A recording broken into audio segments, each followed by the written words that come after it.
Para que possamos fazer uma comparação a respeito do lixo virtual e do lixo físico, é necessário compreender seu significado.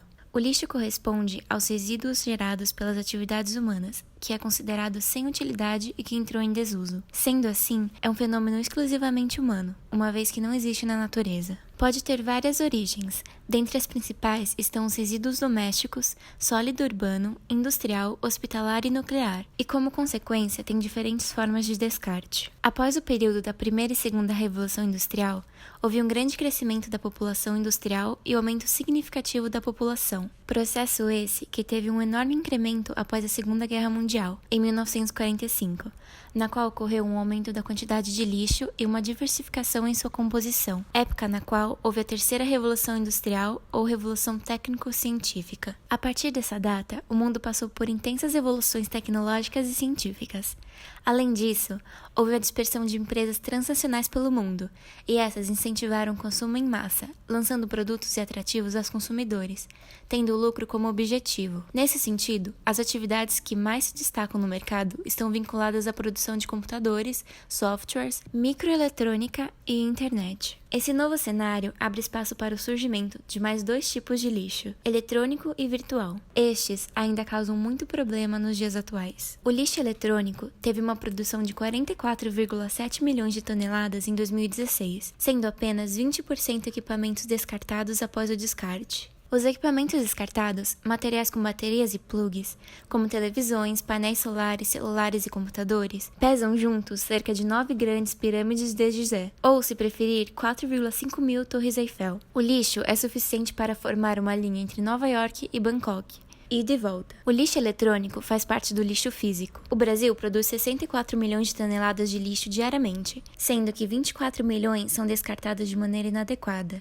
7 bilhões de seres humanos produzem anualmente 1,4 bilhão de toneladas de resíduos sólidos urbanos, uma média de 1,2 por dia per capita. Quase metade desse total é gerada por menos de 30 países, os considerados como mais desenvolvidos do mundo, e a previsão para 2050 é que a quantidade de lixo anual seja de 4 bilhões de toneladas. Já a produção de lixo virtual não fica para trás. Com a explosão das redes sociais, nos deparamos com inúmeras publicações que não agregam valor algum e ainda possuem conteúdo duvidoso. A liberdade de expressão gerada pelas redes dá uma falsa sensação de anarquismo na internet. São pessoas que criam e disseminam as notícias, os comentários e compartilham, sendo úteis ou inúteis, criativos ou maldosos, ainda por ser uma tecnologia muito recente e não terem leis específicas. Quando o assunto é e-mail, é bastante inconveniente ter que separar o que é spam do que não é na caixa de e-mail. Um relatório de âmbito mundial divulgado em abril de 2008, feito pela ICF International, consultoria internacional sobre questões sustentáveis, e encomendado pela McAfee, revelou que a energia gasta para transmitir, processar e filtrar spams no ano de 2008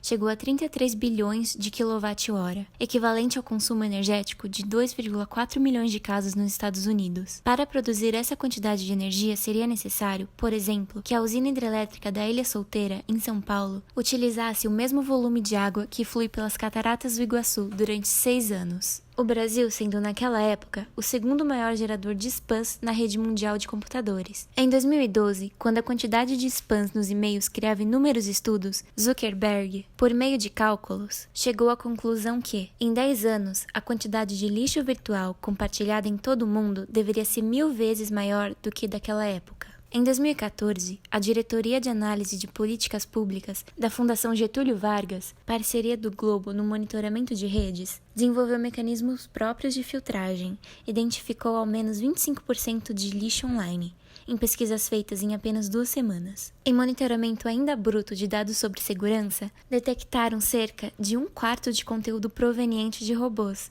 perfis fakes e spams, devidamente expurgados do resultado final apresentado aos leitores de O Globo em alguns dias anteriores. Apesar de parecer recente, o termo fake news ou notícia falsa em português é mais antigo do que aparenta. Essa expressão é usada desde o final do século XIX. O termo é em inglês, mas se tornou popular em todo o mundo para denominar informações falsas que são publicadas, principalmente, em redes sociais, ganhando um novo sentido. Apesar da finalidade puramente comercial, as fake news podem ser usadas apenas para criar boatos e reforçar um pensamento.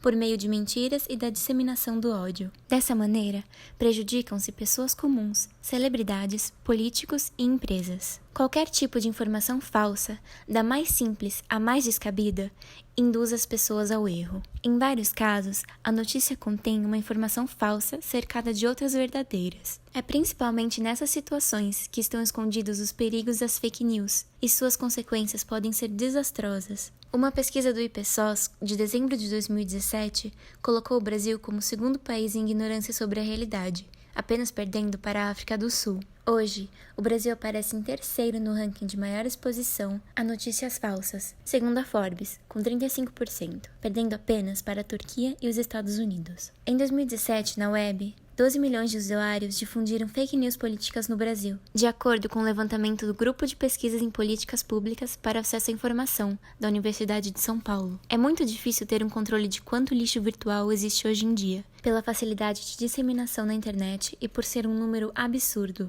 O que foi divulgado por um estudo do MIT é que, de fato, as notícias falsas viralizam mais do que as reais. Agora, segundo o pesquisador, a razão para isso ocorrer é que não é a mentira que se espalha mais rápido, mas sim as coisas que apelam a sentimentos políticos e outras emoções que se difundem rapidamente. Para as autoridades, identificar e punir os autores de boatos na rede é uma tarefa muito difícil. No caso do Brasil, a legislação que prevê punição para esse tipo de crime não fala sobre internet, cita apenas rádio e televisão, tornando ainda mais impossível uma punição.